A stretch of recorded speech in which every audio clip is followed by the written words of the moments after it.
It's a beautiful day, let's call into work and we'll go out and play, sweet darling. 'Cause I've got nothing but time on my hands, I just wanna spend a little time with my man, sweet darling.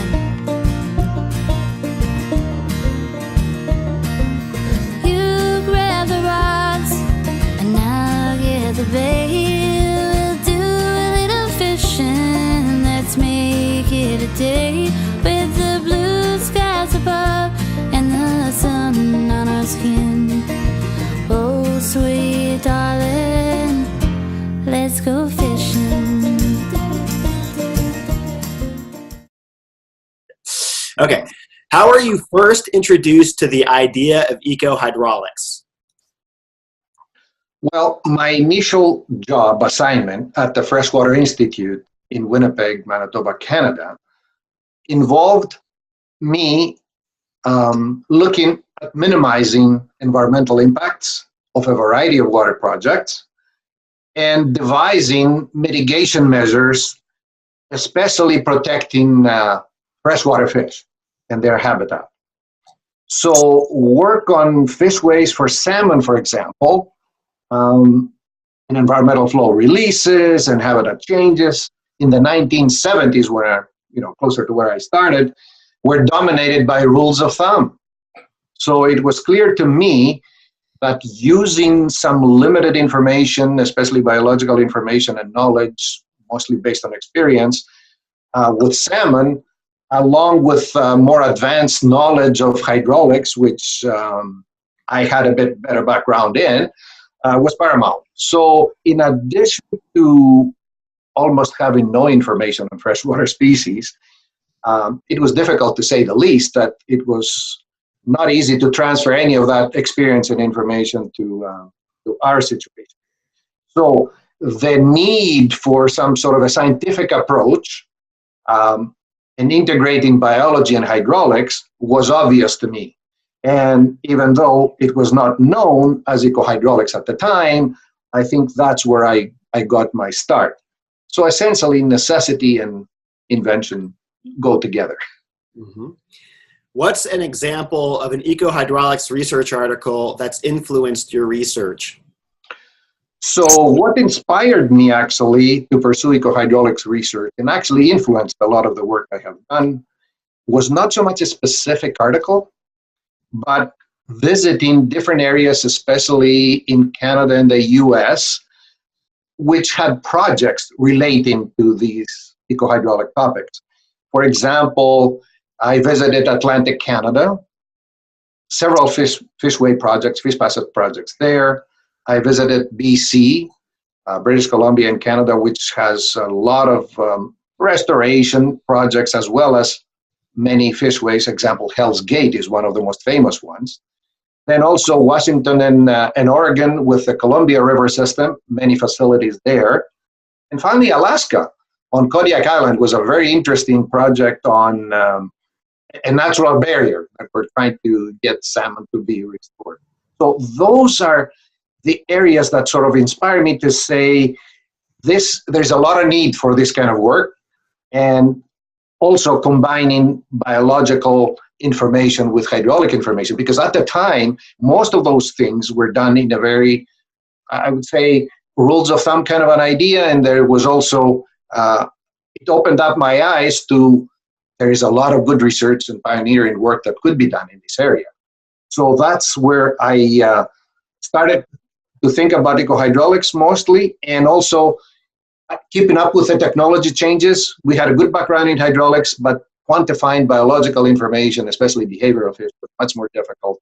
And we needed to wait until advances in fish, for example, allowed us to truly integrate a lot of biological information and ecological information. What is an ecohydraulics project that you're working on right now? Well, there's several research projects and actual projects which are designed and under construction in Canada, in Europe, and in China that they cover the whole spectrum of ecohydraulics that I'm involved in. Perhaps the most comprehensive is what we call by the acronym FIT Hydro. It's a 5-year research project which is funded by the European Union. It involves many EU countries, as well as universities throughout Europe, and Switzerland and Norway as well, which are outside the EU, but they're affiliated with it. It is also, it's all about improving the environmental mitigation measures for hydroelectric projects, whether they're existing ones or new ones to be designed.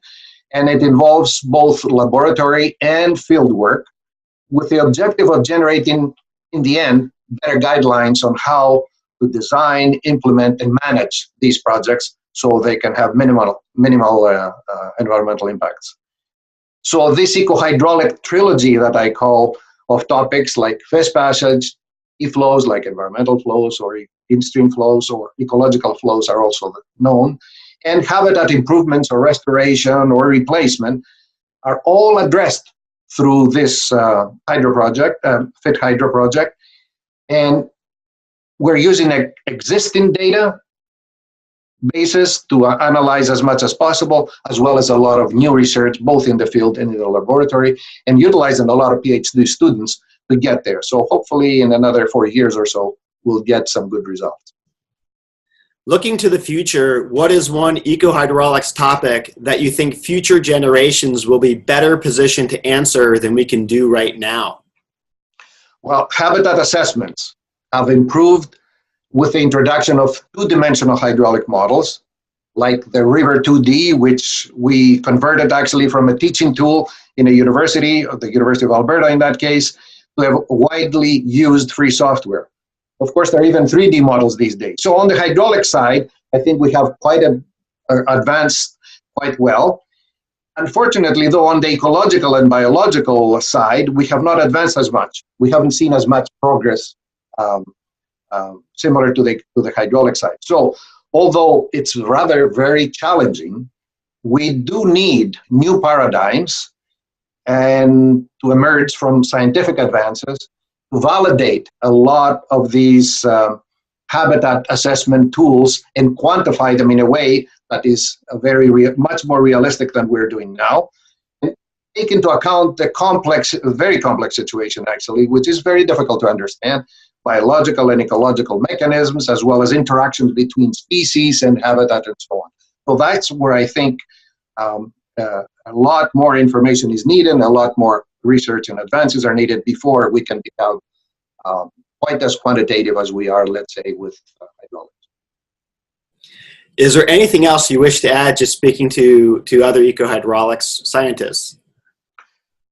Well, the development of equipment that allows us to do much more integrated work in the laboratory and in the field, and taking advantage of the latest technologies, whether it's on the hydraulic side or ecological, biological side, I think is very important.